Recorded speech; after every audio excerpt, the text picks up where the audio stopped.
Talked about prayer already during the service, but I want to talk about stuff that happens outside of your group time. So sometimes emergencies arise, and you can't wait until your group's meeting to share that somebody is in urgent care or, I mean, critical condition, the ICU or whatever. You want to get it out to the group right away.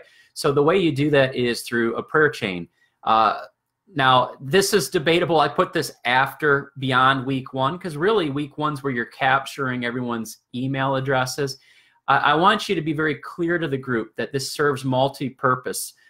You can be notified of, group can't meet, icy roads, group isn't meeting this week, leaders under the weather, or this is the event, this is information of where we're going and the cost associated or whatever, here's directions. The other great thing that can be done is forming a prayer chain. And really, this is so powerful.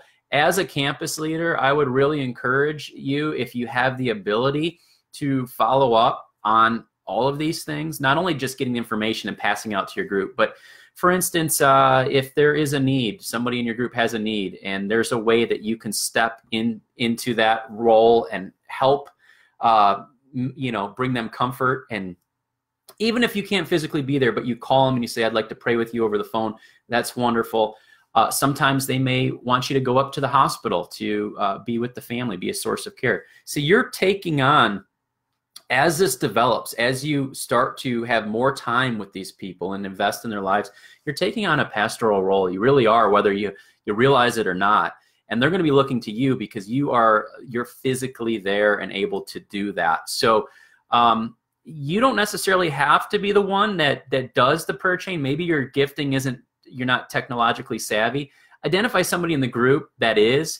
It's as simple as a phone call to that person. They create in their email a list, and that list is saved. It's your prayer chain list. And as soon as they type up an email and include that list, it instantly goes out to everybody. So it can be done really quickly. It's very powerful. And it's really helped our main campus many times. We've had different people news that someone's passed or someone's very ill, and we've been able to get the word out there, and people appreciate it. Now, one thing I would say about this is please don't abuse the prayer chain, because if you do that, it really loses effectiveness. What I mean by that is, let's say somebody in your group says, I was on Facebook and a friend of a friend of a friend has cancer. Can you put that on the prayer chain?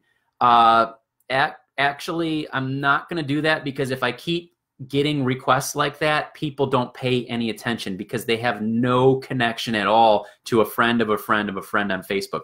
The perfect place for that is to let the person know, I appreciate your concern for this individual. I will go ahead and pray for them. And I ask that when we meet together as a group during prayer time, that you could lift that person up. Prayer chain is more for, you have to have at least some level of connectivity to them.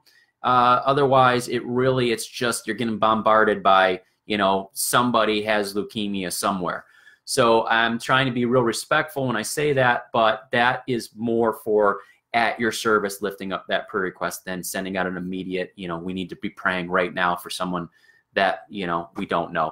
They can pray if they feel real strong about it. Encourage them to be praying for them. Let them know you will pray as well, but you have to safeguard the group. You don't want to be bombarding them with 50 prayer chain emails a day, and that can get out of hand if you don't take control of that from the beginning.